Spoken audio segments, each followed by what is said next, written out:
Here you go. Hello. My name is Hanka Gabrielova. I came from Czech Republic, where I'm working for NGO called Konopa.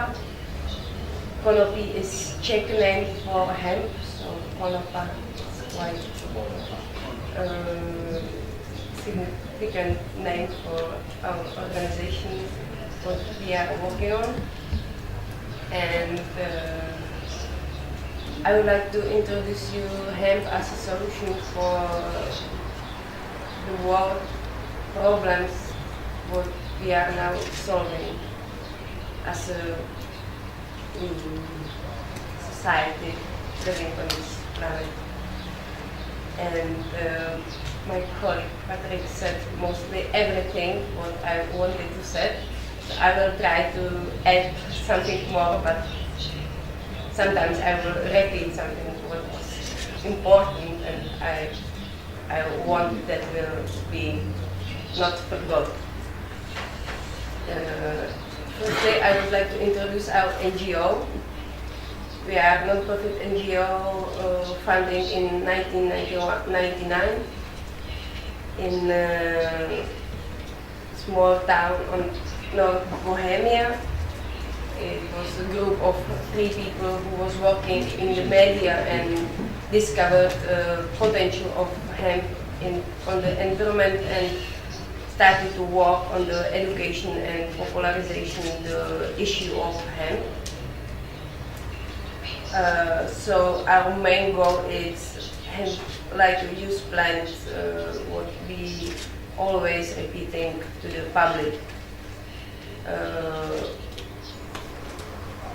And our common interest is to introduce hemp as an environment sustainable crop. And mostly we are working with the farmers, educating farmers how to grow hemp and making seminars and workshops and exhibition. And we are also participating on the hemp fair Canapes, which is every year in Prague. Last year we made there a big exhibition where we showed all the possible use of hemp. So there was kind of how to make a rope and how to make a fabric and how to make isolation material. So there was also a workshop for hemp building materials. So our work is mostly to get the people in touch with hemp. So on every show we try to people be in touch with hemp. So giving like this sample of the seeds and offering people to try it. Because if the people try the hemp, they mostly discover that it's good. They didn't expect that it's possible to eat it. They always are surprised that it's something to eat. So there are mostly 3 kinds of group of people in the public. One group, they are always surprised that to be eaten and they like to try it. But the other groups are also the people who, if you offer them the hemp seed, they just, no, thank you, I am here with a car, so I need to drive here safely home, because they don't know that in the hemp seeds it's no THC, so they just hear in some TV that hemp is a drug and they just know themselves the best and they don't want to hear anything more from you. So this is the third group of people. So mostly it's not easy to educate the public, but we are trying from time to time to do it, and I want to say that it's better and better, but still coming to people that they don't know. But it's good to do it, because everyone who tried the hemp seeds has the self-experience and also helping the promoting hemp. And we established our work on hemp as a traditional plant because we don't want to tell the people that we discover something what is totally new. We want to continue on the history and just show that hemp was always used and always was part of human being and human society, and just last 100 years we forgot it or we don't want to see it of some international legislation changes. So and also we remember people that in Czech Republic it's very known or well known fingerprint ceramic as a very old historical part or historical things from or historical things. And it was discovered in Pavlov, South Moravia, and so we always remember that the fingerprint ceramic was made by hemp-to-wine. So this is probably first known hemp use in Czech Republic, and also it's something for the people like to know that in China was first paper made from hemp, and it helps Chinese people to distribute their knowledge, because first they was making paper from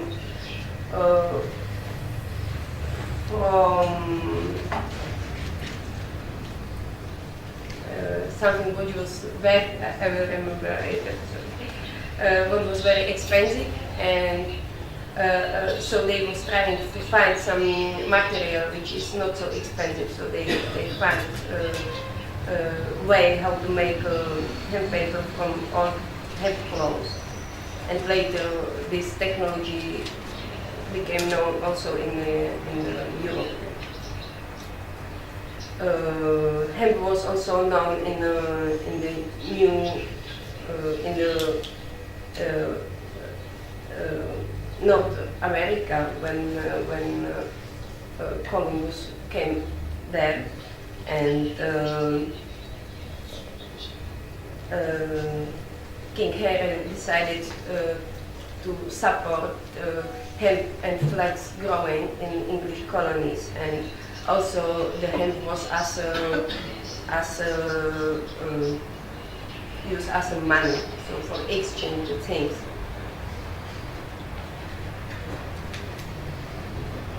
I would like to remember you the history of Greece, connecting to the hemp that Pedanius Dioscorides was first who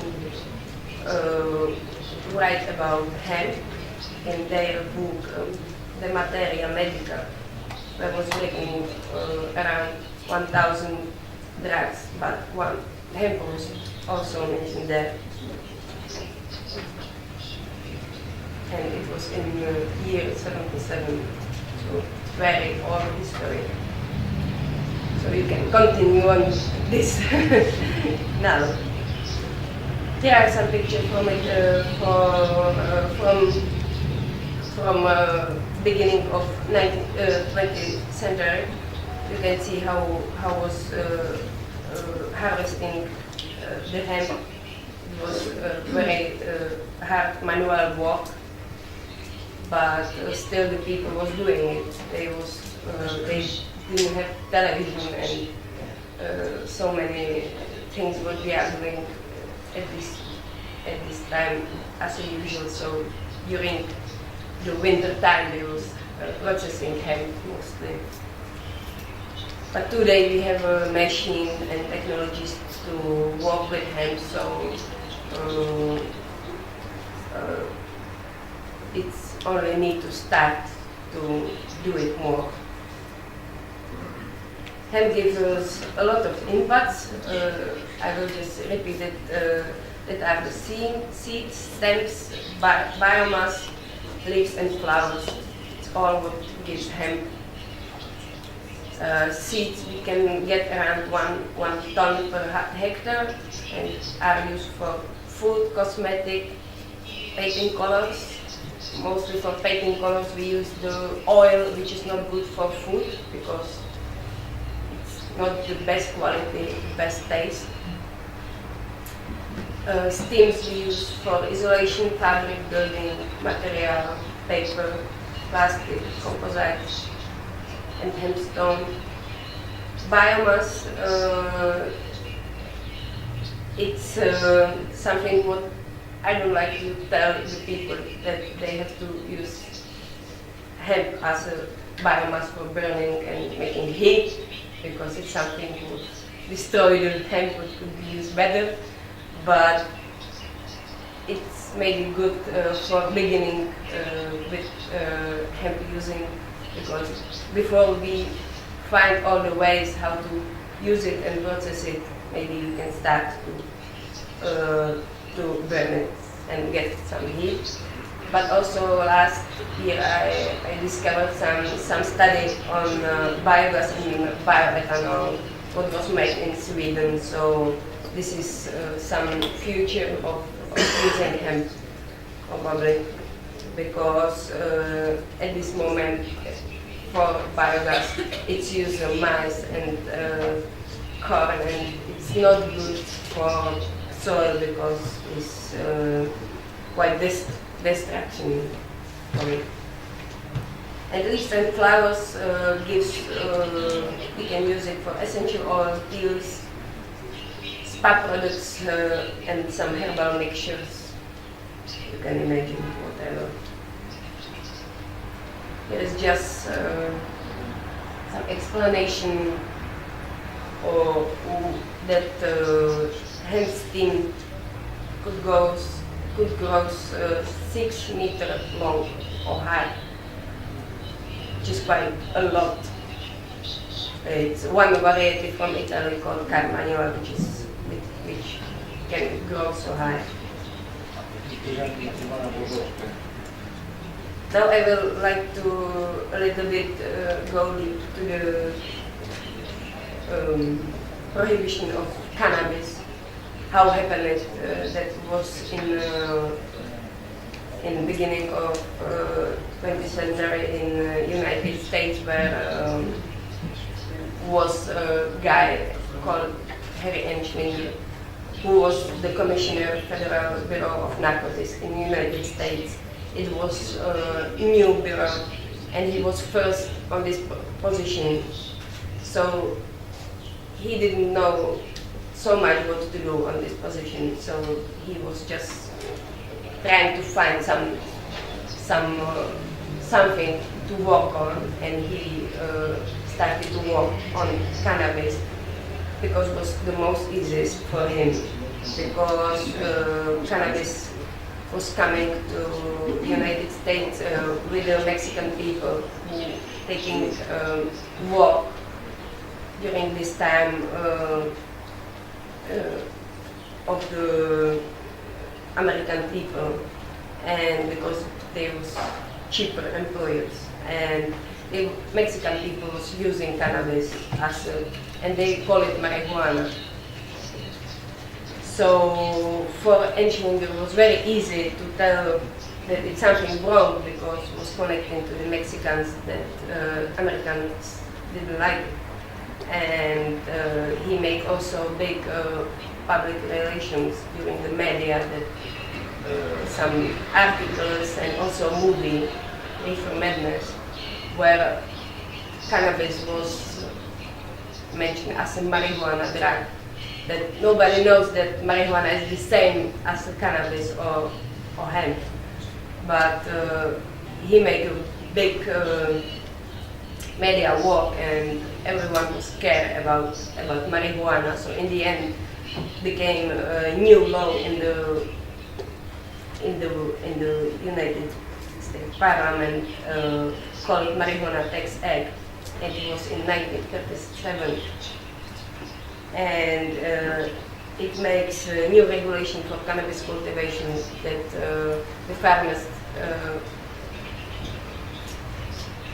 need to pay the tax for cannabis growing. So in this time, it wasn't for them efficient to do it. During the Second War came again hemp be interested for Americans because the import of hemp crop and hemp fiber wasn't possible. So the American government made a movie, Hemp for Victory, what every farmer was see and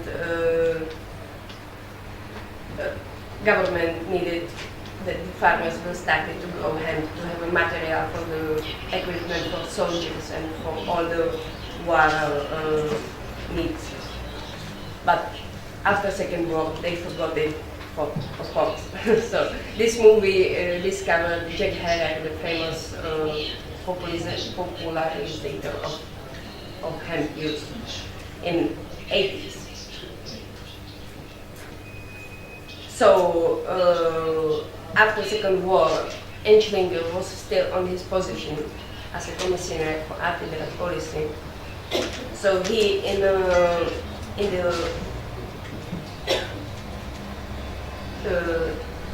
international war, he was the man who went there and said if cannabis will be not on the single convention, the United States will not give the signature for this convention. So all the work needed to be done. So they added there also cannabis, and from 1961 it's the cannabis on the list prohibited drugs, and it's very sad that this convention wasn't evaluated, and I hope it will be evaluated soon. Now, just last week I read some document from WHO that there is some demand to make some evaluation, so hopefully it will be soon. Here is a slide about hemp leaves and flowers. It's my part of work in Czech Republic because I have a company and we are growing hemp for flowers and making teas and some herbal stuff.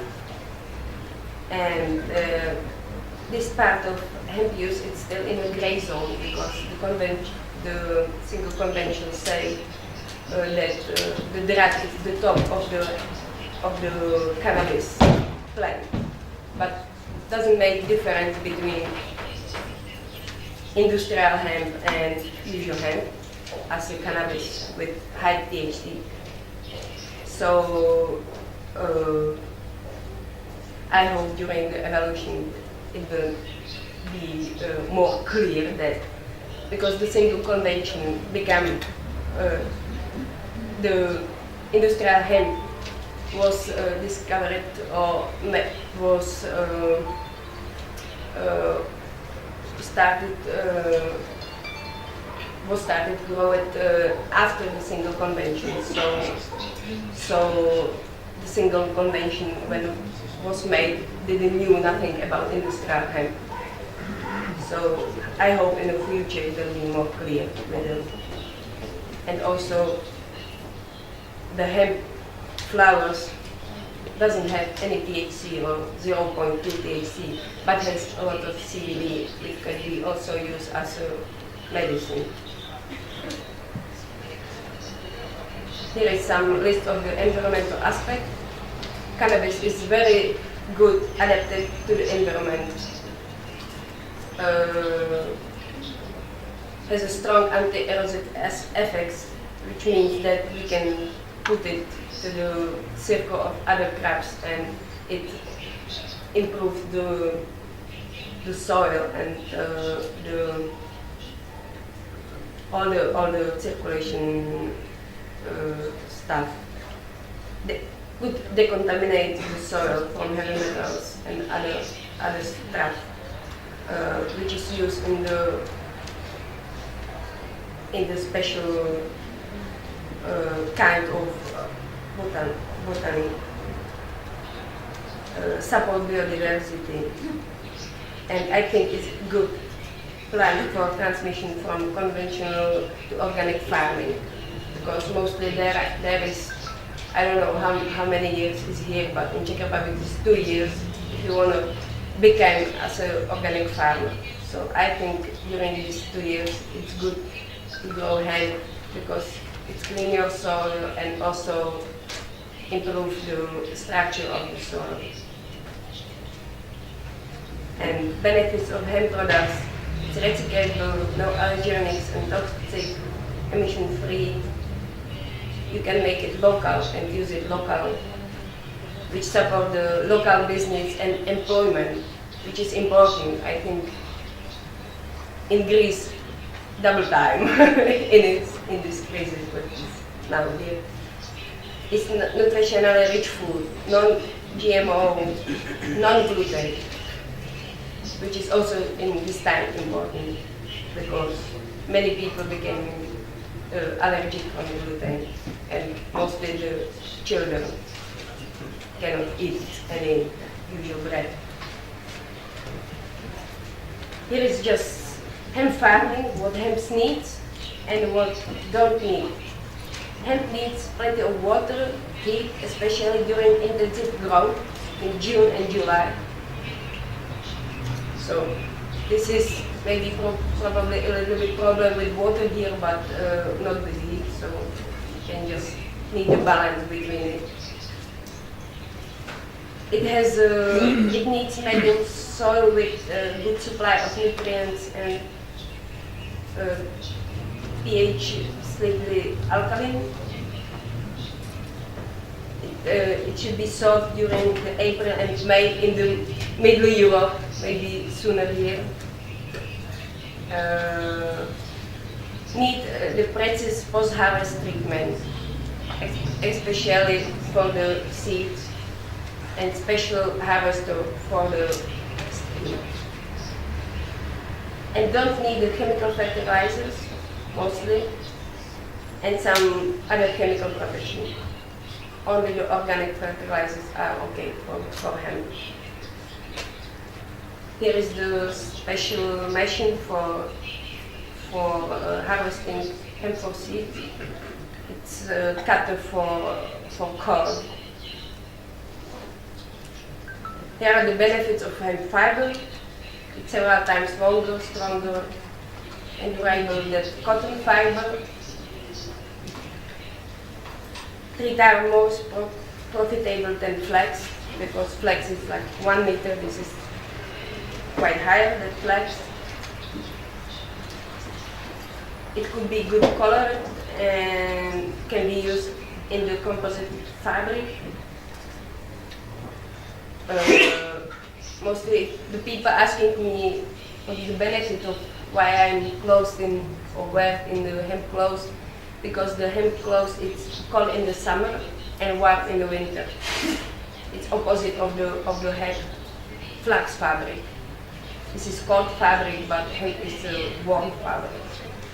This is why soldiers was wearing in the hemp, because give them good protection against cold.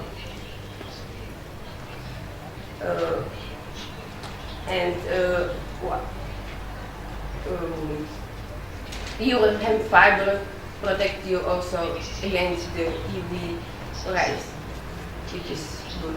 You will feel it if you will wear it during summer, and you will have sensitive skin. You will feel it. Here are some machines for the processing the hemp fiber. This is decorticator of George Schlichten, some guys who made it in the beginning of 20th century. It's prototype. It was working very well. Now we are working in Czech Republic and making some replica of this machine. Here are something about hemp paper. I told already the things with China. But I think at the moment it's also important to grow hemp for fiber and make the paper, because mostly now it's all the trees are used for fiber. So I think it's better to use hemp for paper. Hemp building, Monika will tell you. Hemp plastic, you already hear. Hemp seeds, you already hear.